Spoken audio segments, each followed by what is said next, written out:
Hello, everyone. This is Gedalia Meyer with the Temple Institute Parsha class. I am happy to report that the coronavirus pandemic has shown signs of lessening up considerably in Israel. The number of new infections is now down to about a few dozen a day, and the number of coronavirus deaths is down to a few a day. Of course, those few are a world unto themselves, and we must all hope that they live. But on the whole, things are looking the most promising they have in several weeks. Much of the rest of the world, including America, is still either in the midst of the pandemic or slowly reaching the end. We must all hope and pray that we survive in body and in soul and find our new and possibly changed destinies in the post-coronavirus world.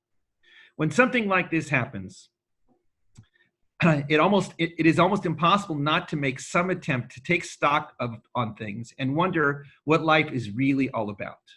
When death and uncertainty are all around us, we have to ponder what is really going on. Why are we here? Where will we go when it is all over? What, if anything, is guiding the world and our individual lives along whatever path they are on? It is at such times that we reach out for the ultimate and begin to think seriously about God. We may not have all that firm a belief in God at the moment, or we may have long abandoned the belief in an image of God that accords with that found in the Bible. Whatever the case, we do find ourselves at times such as these, thinking about what else there may be besides the food we eat, the weather, our finances, our looks, or our social media profile. We think about the true meaning and purpose of life. What is the meaning of life? This, of course, is the age-old question that has never been definitively answered. Even if one sticks with one's own religious background, it is not easy to get a consistent answer. It seems that the more one looks into the matter, the more hazy it gets. Is there really an answer? Or is it one of those things that just never gets solved? If only we had a crystal ball or some oracle-like source that we could go to and finally get an answer. It is at these moments that we may find ourselves looking into ancient and trusted sources, no matter how seemingly antiquated they may be, to hope to find something. Such a source, of course, is the Torah. This week's Parsha is called Emor, meaning say or speak. It is a rather nondescript title to a Parsha that deals with an assortment of laws associated with the Kohanim or priests who served in the tabernacle and the temple. The laws deal with who they could marry, how they should mourn over a death, what happens if they develop a physical blemish, and so on. The last third or so of the Parsha deals with the annual cycle of biblical holidays, Passover, Shavuot, or weeks, the first day of the seventh month, now known as Rosh Hashanah, Yom Kippur, the Day of Atonement, and Sukkot, or booths. In between these two major categories is found a few verses that don't seem to really fit into either one. In fact, they stand out on their own as a category unto themselves. You shall keep my commandments and do them, for I am HaShem. And you shall not profane my holy name, and I must be sanctified among the Israelites. For I am HaShem who sanctifies you, who took you out of the land of Egypt to be for you a God. I am HaShem. These verses seem to be quite important. Of that, there is no doubt. They speak of the holy and the profane, of sanctification and of God. They even managed to squeeze in a mention of taking the Israelites out of Egypt, as if that may have been forgotten. But what are they really saying? What is this business about not profaning God's holy name and of sanctification of God? How does one profane a name that is inherently holy? How does one sanctify that which is inherently holy? These questions lead us right into the famous categories, at least as far as Judaism is concerned, of Hilul Hashem, which means profanation of the name, and its opposite, Kiddush Hashem, sanctification of the name. While these verses do not actually speak of sanctification of the name per se, it is understood that this is what sanctifying God is referring to. But this just again brings up the question of how to sanctify a name, especially if it is already holy. The matters of Chilul Hashem and Kiddush Hashem are so important that they demand utmost clarification.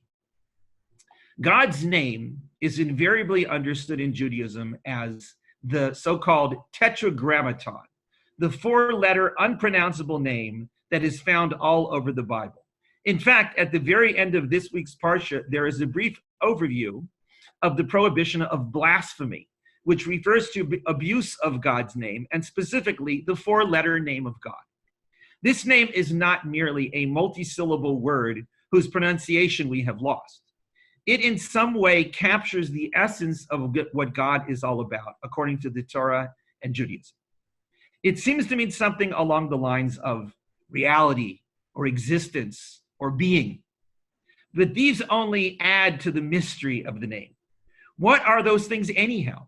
To say that God's name or essence is existence says much about the mystery of God, but little about some version of God that we can imagine in our minds or use to embellish a holy shrine. This name is the reason that God is referred to in Judaism as HaShem, which means nothing other than, quote, the name. To say it in any other way would be almost a kind of sacrilege. But that name is there and must be treated in accordance with its mystery and holiness. To do so is to sanctify it, and to do otherwise would be to profane it. But these categories of profanation or sanctification are not limited to our actual use of this name. The name represents God's essence, and it is that essence that is to be sanctified and not profaned. But this just brings back the question of how God's essence, which is inherently holy, could possibly be profaned or sanctified any more than it is. Judaism's answer to this question is that we, perhaps unique amongst God's creations, have this ability.